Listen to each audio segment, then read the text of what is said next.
நம்முடைய பிதாவாகிய கடவுளிடமிருந்தும் ஆண்டவராகிய இயேசு கிறிஸ்துவிடமிருந்தும் நம்ம ஒருவருக்கும் அருளும் அமைதியும் உண்டாவதாக. ஆமென். இந்த தபசு நாட்களில் இந்த காணொளி வாயில் மூலமாக உங்கள் யாவரையும் சந்திப்பதில் மிக்க மகிழ்ச்சி அடைகின்றேன். இந்த நாளிலும் ஆண்டவருடைய வார்த்தையை சிந்திக்கும்படியாக எடுத்துக்கொள்ளப்பட்ட திருமறை வசனம் யோவேல் 2ஆம் அதிகாரம் 13வது வசனம். நீங்கள் உங்கள் வஸ்திரங்களை அல்ல, உங்கள் இருதயங்களை கிழித்து உங்கள் தேவனாகிய கர்த்தரிடத்தில் திரும்புங்கள். அவர் இரக்கமும் மன உருக்கமும் நீடிய சாந்தமும் மிகுந்த கிருபையும் உள்ளவர். அவர் தீங்குக்கு மனஸ்தாபப்படுகிறவருமாய் இருக்கிறார். தலைகளை தாழ்த்தி ஆண்டவர் நோக்கி ஜெபம் செய்வோம். அன்பு நிறைந்த நல்ல கடவுளே, இந்த பாடுகளின் நாட்களில் கூட கர்த்தாவே என்னுடைய சிறு வசனங்களின் மூலியமாக எங்களுடைய உள்ளங்களை நாங்கள் சீர்தூக்கி பார்ப்பதற்கும் எங்கள் சிந்தையை நாங்கள் தெளிவுபடுத்துவதற்கும் ஆண்டவரே, நாங்கள் எந்த நோக்கத்துக்காக இந்த பூமியில் படைக்கப்பட்டோம் என்ற ஆழமான இறையலை நாங்கள் புரிந்து கொள்வதற்கும் எங்கள் மன கண்களை திறந்தள்ள வேண்டுமா நாங்கள் சுவைக்கின்றோம். இந்த நேரத்திலும் இந்த காணொலி வாயிலாக கேட்டுக்கொண்டிருக்கின்ற ஒவ்வொருவருடைய இருதயத்தின் தியானமும் அடியினுடைய வாயின் வார்த்தைகளும் உம்முடைய சமூகத்திற்கு பிரியமுள்ளதாக இருப்பதாக. ஆமென். கிறிஸ்து இயேசுவுக்குள் பிரியமானவர்கள் யாவருக்கும் விடுதலை நாயகனாம் இயேசு கிறிஸ்துவின் இன்ப நாமத்தினாலே தரங்கை மறை மாவட்டம் மேட்டுச்சேரி குருசேகரத்தின் சார்பாக என்னுடைய அன்பின் ஸ்தோத்திரங்களை நான் தெரிவித்துக் கொள்கின்றேன். நாம் வாசிக்க கேட்ட இந்த யோவேல் 2ஆம் அதிகாரம் 13வது வசனம், உங்கள் வஸ்திரங்களை அல்ல உங்கள் இருதயங்களை கிழித்துக் கொள்ளுங்கள் என்று சொல்லக்கூடிய இந்த வார்த்தை மனம் திரும்புவதற்கு நேராக நம்மை அழைக்கின்ற ஒரு வார்த்தையாக இருக்கின்றது. யோவேல் தீர்க்கதரிசி ஒரு எச்சரிப்பின் மனமாற்றத்தின் அறைகூவலாக இந்த வார்த்தை பதிவு செய்யப்பட்டிருக்கின்றதை நாம் பார்க்க முடிகின்றது. ஒரு தியாலஜியன் இறையியலாளர் இவ்விதமாக சொல்கின்றார். குஸ்டாவோ குட்டேரஸ் என்ற இறையியலாளர், இயேசு ஏன் மனிதனாக வந்தார் என்ற ஒரு கேள்விக்கு மனிதர்கள் கடவுளின் பிள்ளைகளாக மாற வேண்டும் என்பதற்காக கடவுளின் பிள்ளை மனிதனானார் என்று சொல்கின்றார். ஆக நாம் ஆண்டவருடைய பிள்ளைகளாக, அவருடைய மேய்ச்சலின் ஆடுகளாக, மாசற்ற ஆட்டுக்குட்டிகளாக நாம் இருக்க வேண்டும் என்று சொன்னார் ஆண்டவர் நம்மை இந்த பூமியில் படைத்த நோக்கத்தை நிறைவேற்றுகின்றவர்களாக நீங்களும் நானும் இருக்க வேண்டும். ஆக இந்த தபசு நாட்கள் நமக்கு எதை கற்பிக்கிறது என்று சொன்னால், இந்த பாடுகளின் நாட்கள் என்பது நம் உள்ளத்தை சீர்தூக்கி பார்க்க அழைக்கப்படுகின்றோம். ஆண்டவர் எதிர்பார்க்கின்ற ஒரு மனமாற்றத்தை உள்ளவர்களாக இருக்க அழைக்கப்படுகின்றோம். வாசிக்க கேட்ட இந்த வேத பகுதி, உங்கள் வஸ்திரங்களை அல்ல உங்கள் இருதயங்களை கிழித்து உங்கள் தேவனாகிய கர்த்தரிடத்தில் திரும்புங்கள் என்று சொல்லக்கூடிய அந்த வார்த்தை என்பது நாம் மனமாற்றம் அடைய வேண்டும் என்று சொல்லி ஆண்டவர் நம்மை அழைக்கின்றார். இதை சுருக்கமாக ஒரு 3 குறுந்தலைப்பின் கீழாக சிந்திப்போம் என்று சொன்னால், முதலாவது தன் தகுதி அறிய வேண்டும், 2வது தன்னைத்தான் உணர வேண்டும், 3வது தன்னை தானே தகுதிப்படுத்திக் கொள்ள வேண்டும்.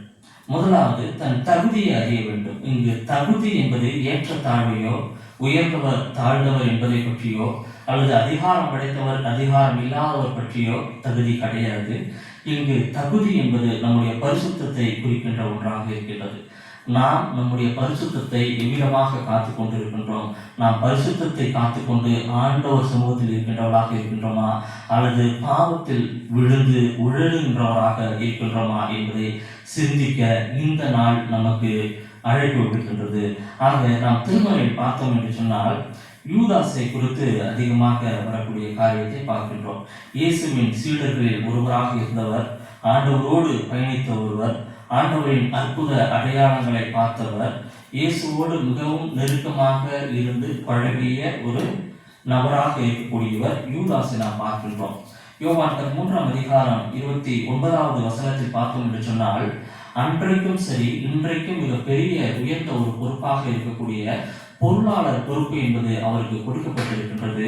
ஆனால் தனக்கு கொடுக்கப்பட்டுள்ள அந்த பொறுப்பை உணராதவராக, தன்னுடைய தகுதியை அறியாதவராக இவர் காணப்படுகின்றதை நாம் பார்க்கின்றோம். ஆகவே அந்த தகுதியை அறியாதவர் எந்த சூழ்நிலைக்கு அவர் செல்லப்பட்டார் என்று சொன்னால், அந்த யூதாசுடைய பெயர் இன்னும் திருமறையில் விதமாக சொல்லப்பட்டிருக்கிறது என்று சொன்னால், கேட்டின் மகன் என்று சொல்லி யோவான் 17ஆம் அதிகாரம் 12வது வசனத்திலும் லூக்கா 12ஆம் அதிகாரம் 6வது வசனத்திலும் சொல்லப்பட்டிருக்கிறது பார்க்கின்றோம். மேலும் திருடன், பிசாசு என்று சொல்லி பல தவறான பெயர்களால் சொல்லப்படுகின்ற ஒரு இடத்திற்கு தன் தகுதியை அறியாததனால் அவர் சொல்லப்படுகின்றதை நாம் பார்க்கின்றோம். ஆக கிறிஸ்துவுக்குள் பிரியமானவுள்ள நாம் நம்முடைய தகுதியை அறிய வேண்டும். தகுதி என்பது பரிசுத்தம் என்பதை குறிக்கின்றது. ஆக நாம் எந்த இடத்தில் இருக்கின்றோம், நம்முடைய பரிசுத்தம் என்பது எந்த இடத்தில் இருக்கின்றது என்பதை முதலாவது நாம் அறிந்து கொள்ள வேண்டும். இந்த தபசு காலம் என்பது நமக்கு அதற்கு அறைகூவல் கொடுக்கின்ற ஒரு காலமாக இருக்கின்றது. தன் தகுதியை அறியாத யூதாசு மத்தேயு 27:5 பார்த்தோம் என்று சொன்னால், அவர் தூக்கு போட்டு நாண்டு கொண்டு செத்தார் என்று சொல்லி பார்க்கின்றோம். அப்போஸ்தலர் 1ஆம் அதிகாரம் 18வது வசனத்தில் பார்த்தோம் என்று சொன்னால், அவர் கீழே விழுந்து வயிறு வெடித்து உடல் சரிந்து இறந்து போனார் என்று சொல்லி பார்க்கின்றோம். ஆக இறையாளர்கள் சொல்லுகின்ற விதமாக இருக்கிறது என்று சொன்னால், யூதாசுக்கு 2 மரணம். அவர் மலை மீது ஏறி தூக்கு போட்டுக் கொண்டார், கயிறு தாங்காமல் அறுத்துவிட்டு மலையில் விழுந்தார், அப்பொழுது வயிறு குடல் சரிந்து அவர் மாண்டு போனார் என்று சொல்லி சொல்லக்கூடியதை பார்க்கின்றோம். ஆக நம் தகுதியை அறிய வேண்டும். நாம் எந்த இடத்தில் இருக்கின்றோம் என்பதை முதலாவது நாம் அறிந்து கொள்ள வேண்டும். இரண்டாவது, தன்னைத்தான் உணர வேண்டும். நம்முடைய தகுதி என்பது பரிசுத்தத்தை குறிக்கின்றது. அந்த பரிசுத்தம் எந்த இடத்தில் இருக்கின்றது என்பதை நாம் முதலாவது புரிந்து கொண்டால்தான் நாம் தகுதி பரிசுத்தத்தில் இருக்கின்றோமா அல்லது பாவத்தில் விழுந்து போகின்றவர்களாக இருக்கின்றோமா என்பதை நாம் உணர வேண்டும். நாம் எந்த இடத்தில் இருக்கின்றோம் என்பதை புரிந்து கொண்டால்தான் அதை உணர முடியும்.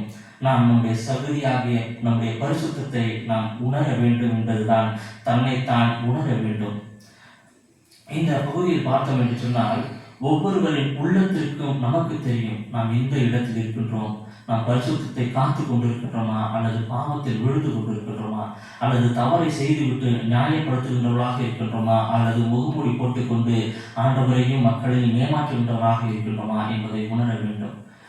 என்றும் இந்த தபசு நாட்களில் பார்த்தோம் என்று சொன்னால், நாம் கடைபிடிக்கக்கூடிய விசுவாசத்தின் அடிப்படையில் உள்ள நோம்பாக இருக்கட்டும், உதவி செய்கின்றதாக இருக்கட்டும், எதுவாக இருந்தாலும் சரி, அது பிரயோஜனம் உள்ளதாக இருக்க வேண்டும் என்று சொன்னால், நாம் நம்முடைய தகுதியை பரிசுத்தத்தை அறிய வேண்டும் என்பது மிக முக்கியமாக கவனிக்கக்கூடிய ஒன்றாக இருக்கின்றது.